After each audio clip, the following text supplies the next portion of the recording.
summit is now set. The president took to Twitter yesterday to announce the location and the date of his historic meeting with North Korean leader Kim Jong-un. Just hours after welcoming 3 Americans held captive in North Korea, he welcomed them home. He wrote this on Twitter: "The highly anticipated meeting between Kim Jong-un and myself will take place in Singapore on June 12th. We will both try to make it a very special moment for world peace." President Trump also touted his meeting with the Hermit Kingdom at a rally in Elkhart, Indiana last night.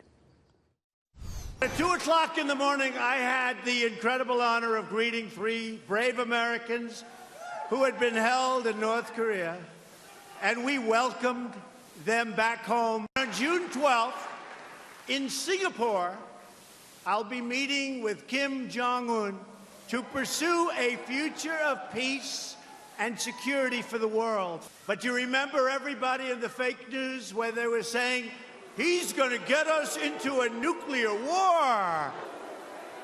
And you know what gets you into nuclear wars? And you know what gets you into other wars? Weakness. Weakness. And I have great respect for the process. But in all fairness, President Obama,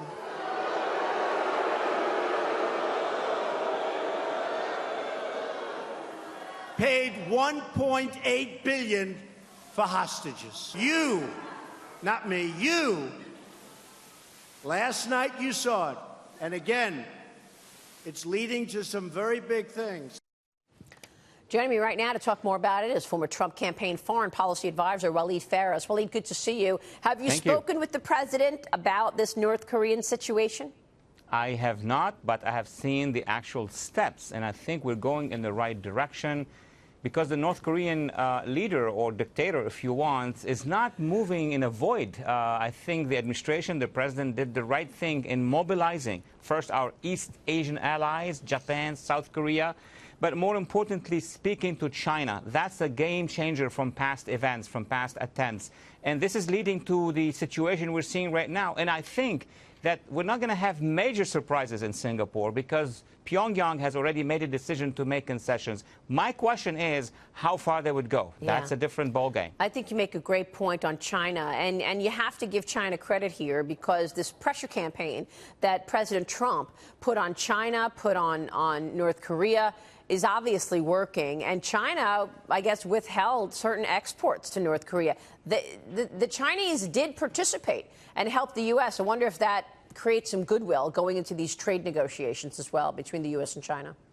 Absolutely. I think the Chinese did a deep analysis for the situation inside North Korea. We don't know much about what's happening. Remember, there was an incident when a North Korean soldier passed onto the south. This is an indicator, according to social scientists, that something is brewing in North Korea. Their capacities of surviving the way they are have now reached the limits, which also explain how probably the Chinese told the North Koreans, you don't have another path. I mean, lobbing those missiles into the Pacific are not going to be a choice. We're not going to be at war with the United States because of you. This flipped the dictator. Yeah, absolutely. Let me get your take on the Iran nuclear deal. The president obviously announcing his hotly anticipated decision to pull out of the nuclear deal yesterday. I spoke with Vice President Dick Cheney and former CIA Director and former Secretary of Defense Leon Panetta yesterday to get their take on this. Listen to what they said about exiting the Iran deal.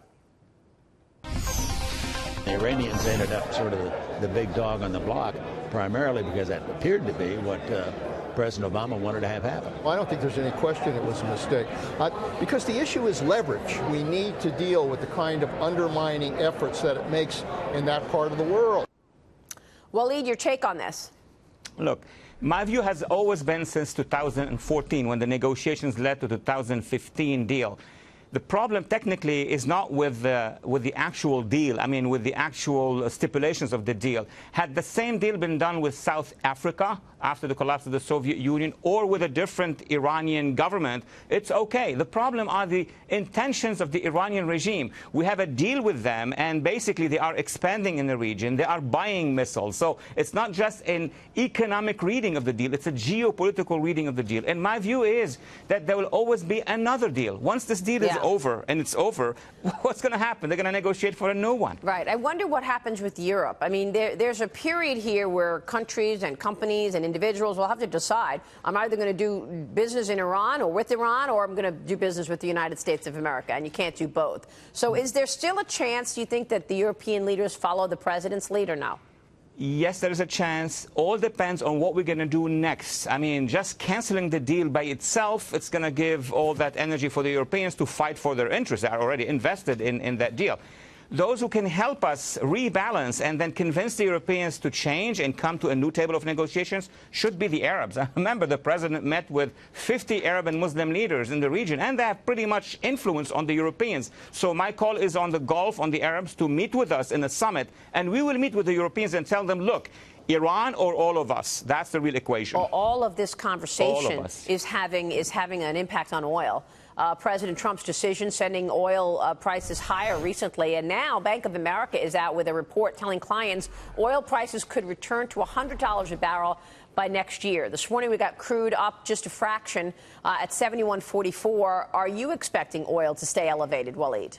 Look, 71, 77, that's what I see so far. It was a peak because of the market reaction to a decision they didn't understand, and they wanted to see if somebody else is going to do the production. But as I say, if we have a good coordination with the other oil producers, we may stabilize the prices. We may not see it going up to 100. Walid, real quick before you go on NAFTA, we got a deadline coming up. The president said, look, we want to have a deal in place by May 17th. That's next week. Do you think we're close on NAFTA? If we don't see a new deal, that could be certainly trouble for the markets. It all depends on the president's team's preparedness and what do they have at the table. It's possible, but we'll see what happens.